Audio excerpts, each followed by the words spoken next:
You may have realized that being healthy feels different than it did in the past now that you're over 50. If you want to maximize your health potential but don't have time to read through overwhelming pages of Google links, this is the show for you. Welcome to Healthy Tips After 50. We love doing the research, finding solutions, talking to health experts, and learning what works and what doesn't. Now, your host. She spent the last 25 years dedicated to feeling her best and is here to share her best findings with you, Susan Rosen. Hi everybody, it's Susan, and I am cutting in here before the podcast starts to tell you about something very exciting going on, which is that I have added a health and wellness coaching to my business. This is an offshoot from the podcast, as well as some other things that I've been doing in association with that, part of it on Facebook and part of it just off kind of to the side. So I am incorporating it all together. I'm really excited about it. And I wanted to let all of you know that as a part of this kickoff, which it has actually already started, but it's still part of the kickoff time, that I am offering to anyone who's interested a free discovery health and wellness coaching session. And if you are interested or you want to learn a little bit more about it, then there are a couple of ways that you can get a hold of me and get in touch. One of those is to leave a comment, here on my website or on Apple, which takes comments, as well as I believe YouTube does. And over and above that, you can also contact me on Facebook. I have a Healthy Tips After 50 Facebook page where you can also comment underneath this podcast or separately and let me know that you're interested, and I will get back to you as soon as I can. And one other place that I just remembered, you can also go to the Contact Us on my website and send me a message there. So any or all of those will work. I really look forward to hearing from quite a few of you, and I am really excited and looking forward to providing value to all of my cohort here, to all of my tribe, all the people who have been listening to my podcast, because I really do appreciate you guys listening and leaving me comments and letting me know what you think. So that's it. Now we will get back to the regularly scheduled podcast about walking. Hi, this is your host, Susan Rosen. Today's podcast is interesting because it has to do with living longer and healthier by walking more. And this is in the Focus on Healthy Aging newsletter that I just got, which I thought was kind of interesting. It comes out of Mount Sinai back in, I believe it's in New York. Anyways, this particular article is talking about how there was a recent study, and that study is adding to a lot of evidence that was already existing, having to do with the benefits for your health from brisk walking. This particular study actually measured physical activity levels in 16,741 women with an average age of 72. So that is, rather on the older side, but these days it's a young older, if you want to call it that, because people are living so much longer, and particularly women, who are the people that they were looking at in this. So they were looking at the kind of moderate to vigorous intensity physical activity that people get through brisk walking. And they found that this was associated with a 60 to 70% lower risk of death at the end of the 4-year study that they did. That's pretty amazing. And they found that among the most active women, those who walked for an average of about 70 minutes per day, compared with the least active, who only walked for an average of about 8 minutes per day. So there's a big difference there, and I can see where it probably would have more benefit. But I think that they found that it had even a bigger benefit than what they were expecting. The benefit seen was significantly greater than the 20 to 30% reduction that was suggested by previous studies. And they think that this is probably because, among other things, a lot of the other studies were based on self-reported physical activity, which, as we all know, tends to be imprecise because our minds and our activities are never remembered in exactly the same way that we did them or for how long. So this study used a very highly sensitive accelerometer device, and it accurately tracks motion and velocity, which is interesting, along with low intensity activities as well as sedentary behavior. So the data technically only shows an association, but the researchers are saying that they think that the link actually is causal.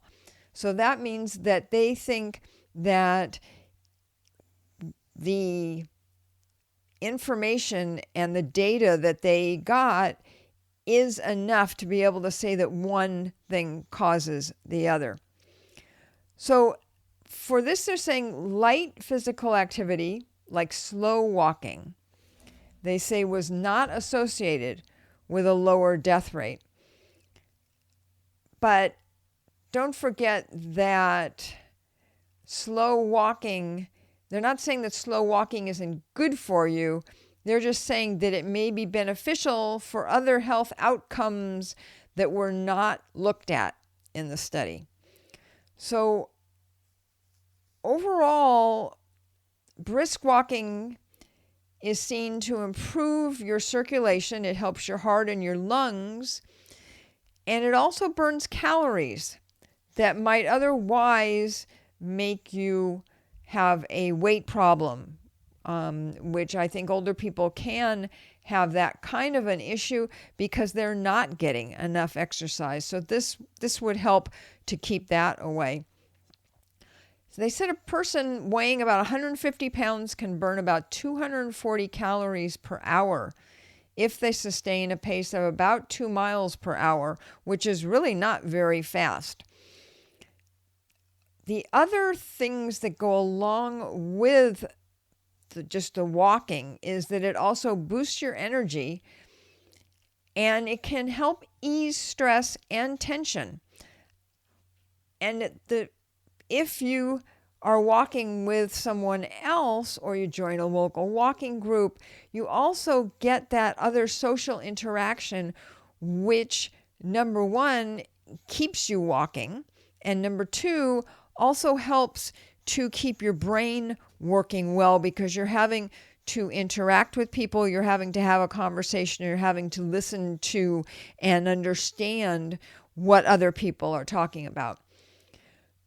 So they were saying that although the speed at which you walk isn't necessarily as important as setting and keeping to a regular walking calendar time frame sessions so that you have them and keep doing them, and it's not just like one week and 4 the next week, but that you're actually doing it on a regular basis, which again, if you're doing that with a group or with somebody else, you're going to be more likely to keep that up, and that is part of gaining the health benefits from the walking. So it says this guy is David Thomas, MD, professor of medicine and rehabilitation medicine at the Icahn School of Medicine at Mount Sinai. He's quoted as saying, think in terms of the talk test, which I think a lot of us have heard of before. If you are able to keep up a conversation with a walking partner without much effort, then you aren't walking fast enough. But if you're too breathless to talk at all, you may be going too fast. And that's a good test and a good thing to keep in mind when you're out there walking. They talk about the proper shoes, which is usually cushioned walking or running shoes, with a little, the elevated heel a little bit. I'm sure we all are familiar with these whole kinds of tennis shoes, walking shoes, running shoes, whatever. They have the arch supports.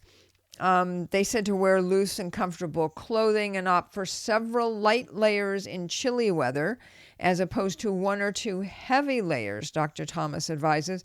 If it is particularly cold, wear a hat or cap. Okay, well, that makes sense. I had never heard the multiple light layers in chilly weather. I usually just stick on a coat, but I guess that way you can, if you get too warm, you can start peeling off layer by layer. It says to be sure to drink liquids when you're engaged in any kind of activity that makes you sweat, even if you don't feel thirsty, because as long as you are sweating, that means you are losing fluid, and the last thing you need is to get low on fluid because you can get dizzy or lightheaded, any of that. So it says staying safe and injury-free. This is, I'm sure they wrote it with me in mind. Just kidding. It says walk during the day, wear reflective clothing if the weather is foggy. Hadn't thought about that, but avoid uneven and or rocky ground if you have balance issues. I guess that's me. And if you are using the sidewalk, stay alert for broken paving that could trip you. That's definitely me. On rural or off-road hiking paths, watch out for tree roots. Well, I didn't have a problem with the tree roots. I had a problem with the sprinkler, but oh well, we won't get into that. It says also be aware of other pedestrians, cyclists, dogs. If you're road walking, make sure that you face oncoming traffic. So they're just making sure that everybody knows and remembers how to do these things that they used to tell us when we were much younger in elementary school, right? It also says that they quoted Dr. Thomas as saying, if you suffer from any health issues, take the precaution of checking with your doctor or physical therapist who can assess your levels of strength, flexibility, and pain before beginning a walking program, says Dr. Thomas.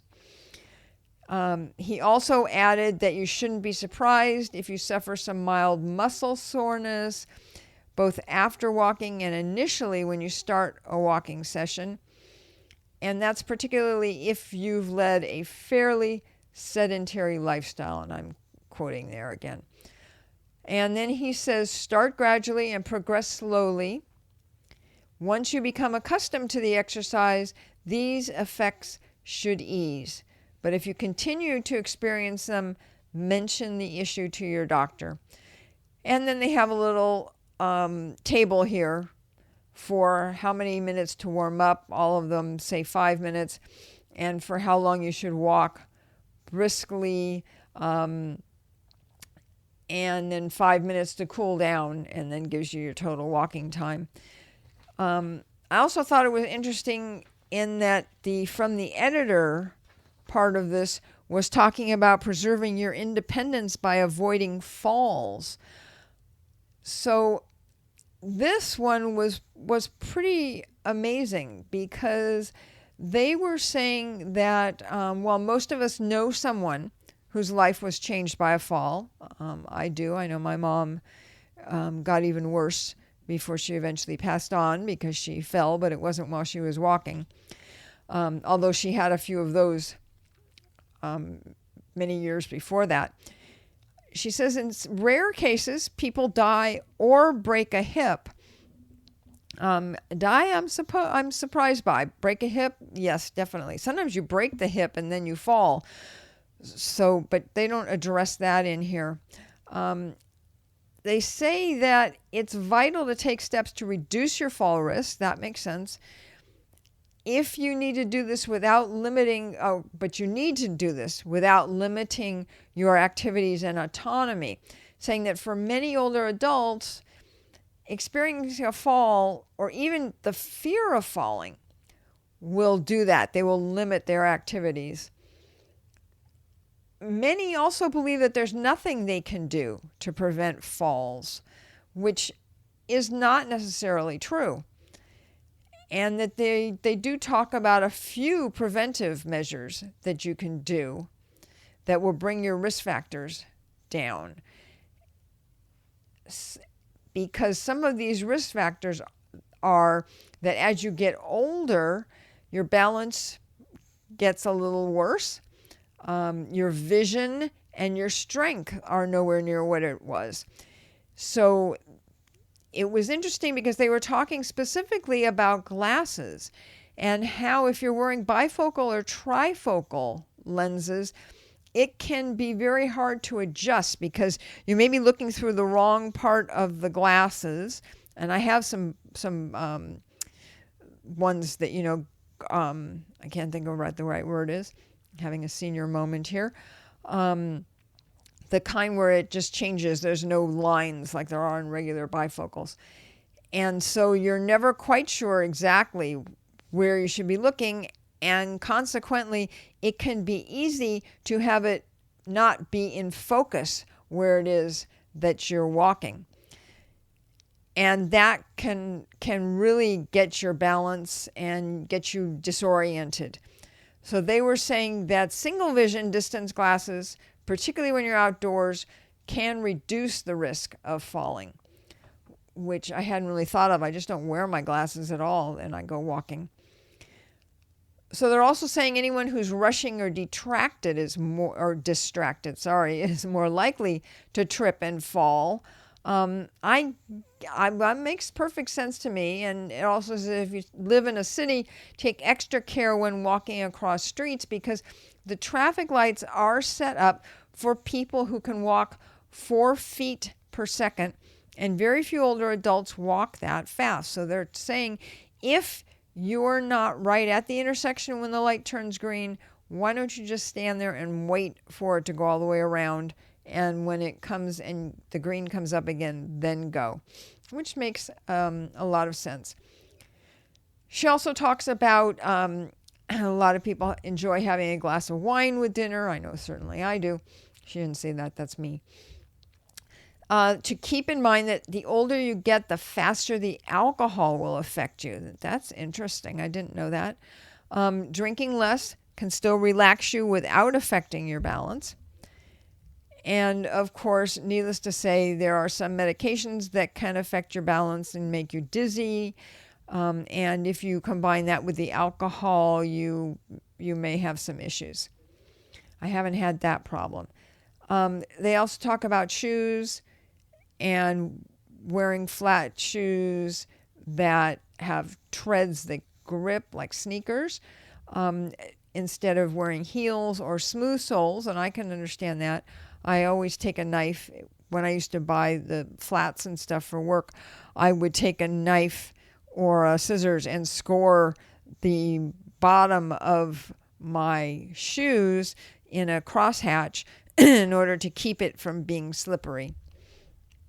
Okay. It also says, please don't let your pride get in the way of using aids, such as walkers and canes. I absolutely agree with that. Okay, these devices can help preserve your mobility and independence, absolutely. And also it can make your fall risk go down, obviously. But not everybody seems to be willing to be seen with a walker. And that's the problem. Okay, another thing which I thought was really interesting, they also said that another mistake would be to cut back on activities in an attempt to avoid falling. But the thing is that your muscles are going to lose strength, and they're going to lose muscle mass, and you're going to actually be more, it's going to be more so that you're going to have a fall than if you just go out and keep those muscles working. Okay, so that's about it. I thought it was really interesting at one point, and now I can't find it. But they were talking about it something like every 6 minutes there's a senior who falls. I was pretty amazed at that one. I'm just looking here to see if I can find it again, but age safely by preventing falls. Let's see, boost your balance. Oh, well, okay, well, I can't find it. Okay, here, maybe this is where it is. Yep, that's it. 1 in 5 falls causes a serious injury, such as broken bones or a head injury. Yeah, well, I got the bone. It says at least 300,000 older adults are hospitalized for hip fractures each year, with more than 95% of those caused by a fall. And it says that every 20 minutes in the United States, a senior dies due to a fall. So that really scared the you-know-what out of me. So I'm going to be very, very, very, very careful from now on, which is what my husband keeps telling me to do. In fact, he's telling it to me so much that he's making me not watch what I'm doing because I'm having to listen to him. Anyways, not going to go there. As usual, I am not a doctor. This is not to be construed as medical advice. I am just passing along some information that I have found. I hope you guys are all doing well. Please come and check out my website. I'm hoping to try and get a couple of blog posts up next week as well. And I may actually try and find some additional information about falls and walking and try and put that up. And other than that, you know where to find me. My website, healthytipsafter50.com, also on Apple and Google Play and Stitcher and everywhere else that you can possibly think of. I also have a Facebook page that also has all of the podcast episodes on it. I hope you have a good week, and I will look forward to talking to you next time. This has been Healthy Tips After 50 with Susan Rosen. To stay on the cutting edge of the most effective health strategies, subscribe to this podcast and let us know what you thought of the show with a comment or like on iTunes. Visit healthytipsafter50.com for this episode's show notes, more resources, and free offers.